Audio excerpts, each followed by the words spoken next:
우리 아까 처음에 이제 세계사를 바꾼 승부라 그랬잖아요. 안록산의 난이 뭐 중국사를 어떻게 바꾸게 되나요? 그렇지. 어떤 변화가 오죠? 제일 중요한 건 인구 감소예요.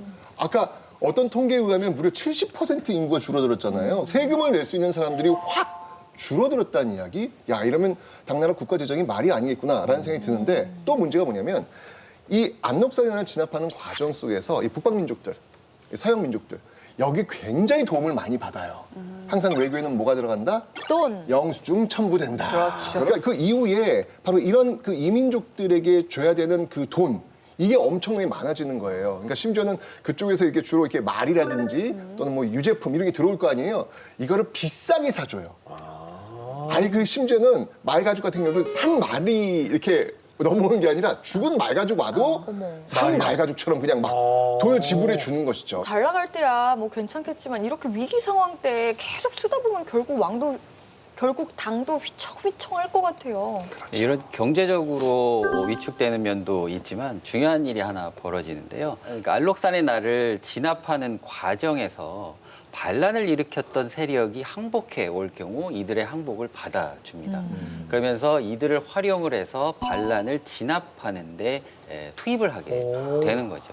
그러면서 알록산의 난이 어느 정도 정리가 된 후에는 이들의 공을 인정해주지 않을 수가 없게 되고 그 방식이 결국 지역의 절도사로 임명을 하여서 군권을 장악하고 해당 지역에서 이 권한을 갖게 하는 거죠. 그러다 보니까 이들이 점점 지방에서 자신의 권력을 시행하다 보니까 거의 독립의 상태로 가게 되고 이걸 이른바 역사에서는 번진할거의 시대로 진입한다라고 이야기를 합니다. 완전 황권이 무너진 거네요. 어떻게든 나라를 돌아가게 하려면 이제 방법은 하나밖에 없어요. 이제 백성들 짜내야죠. 고열을 짜내야죠. 지방에서는 반독립의 상태의 번진들이 할거를 하고 있음에도 당이 유지할 수 있었던 근본적인 원인 중에 하나는 이른바 강남 지역을 세력범위 안에 두었던 거죠.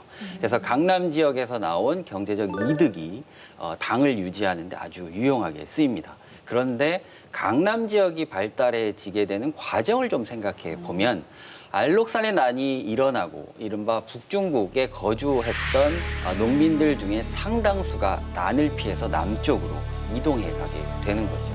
그러면서 중국사에서 중요한 계기가 되는 강남 지역의 개발이 이때 한참 더 발흥하게 됩니다. 그러니까 이제 이 안록산의 난으로 인해서 나라가 폭삭 망한 게 아니라 한 왕조를 쇠락의 길로 들게 하는 전환점, 그렇죠. 그죠? 터닝 포인트가 됐다는 얘기네요. 예, 이걸 조금 한 발짝 물러나서 중국사 전체의 흐름으로 이해해 본다고 하면 중국 전통 왕조인 한이나 당으로 이어져 왔던 전통 왕조의 정치적, 역사적 경험들을 이 알록산의 난을 통해서 한 차례 정리를 하게 되고요.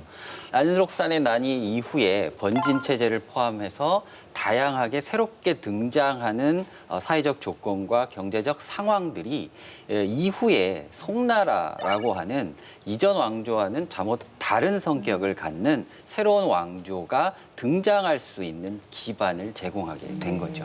중국 역사의 흐름을 바꾼 안록사의 난 오늘 좀 같이 접하면서 좀 의미 있었던 거는 좀 역사에서 좀 희생양이 된 한 여인 그 양귀비에 대한 얘기를 오늘 좀 많이 할 수 있었던 게 굉장히 의미 있는 것 같아요. 맞아요. 오늘 좀 어떤 의미인지. 소설 쓰고 있네라는 말이잖아요. 맞아요. 소설과 거짓이 있는데 여기에 빠지게 되면 진실을 보지 못하면 한 사람의 운명이 이렇게 희대의 악녀가 될 수도 있구나. 그리고 거짓의 귀를 기울이고 소설의 귀를 기울이면 이렇게 한 왕조가 쇠락의 길로 가는 것도 금방이구나. 시대가 시대인 만큼 진실의 귀를 기울여야겠다라는 생각이 들었습니다. 맞습니다. 근데 저는 이게 이 세계사의 한 획을 긋는 사건들을 우리가 이야기하고 있는데 공통적으로 보이는 모습은 이 전쟁이 있었다는 거예요. 안록산의 난도 어떻게 보면 일종의 전쟁, 게다가 너무 많이 죽어요. 지금 3천만?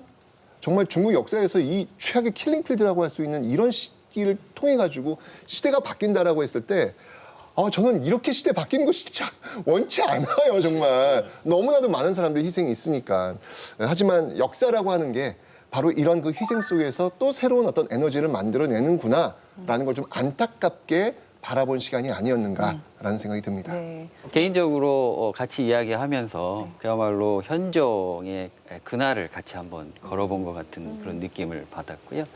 다른 하나는 알록산의 난을 이야기할 때 그와 관련된 역사적 사실들을 이해하고 알게 되는 것도 중요하지만 이걸 단순히 하나의 사건이 아니라 어떤 큰 흐름 속에서 이 사건을 바라볼 수 있을 때 새로운 시대와 역사를 읽어내는 안목을 갖출 수 있을 것이다.